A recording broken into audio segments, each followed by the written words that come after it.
কুমিল্লার দেবিদ্বারে বৈষম্য বিরোধী ছাত্র জনতার ওপর বর্বর হামলা ও নির্বিচারে গুলি চালিয়ে হত্যার 4.5 মাসেও মূল আসামিরা ধরাছোঁয়ার বাইরে। ছাত্র আন্দোলনে প্রকাশ্যে অস্ত্র হাতে গুলি চালায় স্থানীয় সাবেক এমপি ও তার ভাই উপজেলা চেয়ারম্যান।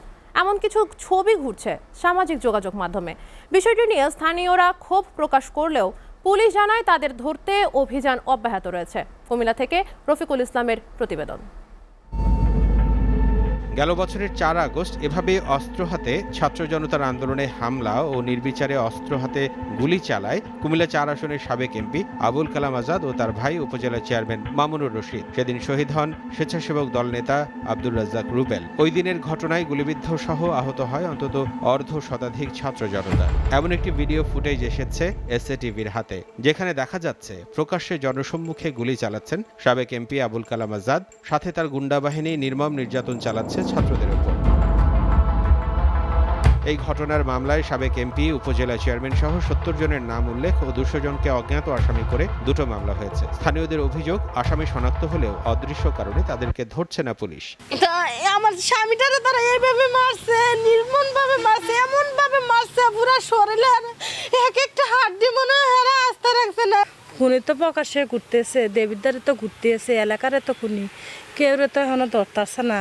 বিভিন্ন রাজনৈতিক দলের নেতারা জানান, কালাম ও তার ভাই দফায় দফায় ছাত্রদের উপর হামলা করেছে। 4 তারিখে আমার সাথে ছিল যারা যে বৈষম্য বিরোধী ছাত্ররা এই চত্বরে, দেবিদ্বার নিউ মার্কেট চত্বরে উপস্থিত হয়, আন্দোলনে জড়ো হয়, তখন কালামের এক বাহিনী, নেতৃত্ব বাহিনী রড মট এগুলা নিয়ে, এরপরে চাপাতি দাও কোরাল নিয়ে ছাত্রদের উপর অতর্কিতভাবে হামলা। উনি নিজের হাতে পিস্তল নিয়ে যেভাবে দেবিদ্বারে সন্ত্রাসী কর্মকাণ্ড চালিয়েছেন, এটা বিভিন্ন ভিডিও ফুটেজের মাধ্যমে প্রমাণিত।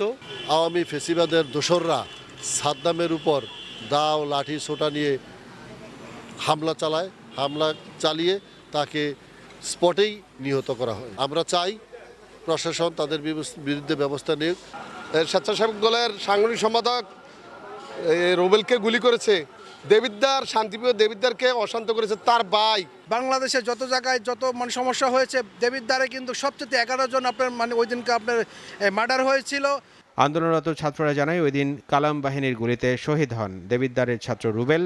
এছাড়াও অনেকে এখন পর্যন্ত আহত হয়ে চিকিৎসা নিচ্ছেন। আন্দোলন ছিল, সেই আন্দোলনে উনি সরাসরি গুলি করেছে এবং ওনার সাথে 25 থেকে 30 জন ওনাদের পেটোয়া বাহিনী এবং পিস্তল বাহিনী আসলে গুলি করেছে নির্দ্বিধায় ছাত্রদের জনতার উপরে। পুলিশ জানায়, এ পর্যন্ত 2 মামলায় এজাহার নামীয় 8 জন সহ গ্রেপ্তার হয়েছে 20 জন। আসামি ধরতে প্রচেষ্টা অব্যাহত রয়েছে। মামলাগুলো তদন্ত চলছে। এটা তদন্তের মাঝে অবশ্যই আসামি গ্রেপ্তারের প্রচেষ্টাও রয়েছে এবং এই মামলার সাথে সংশ্লিষ্ট যারা অপরাধী তাদেরকে গ্রেপ্তার করা হচ্ছে। SATV news desk.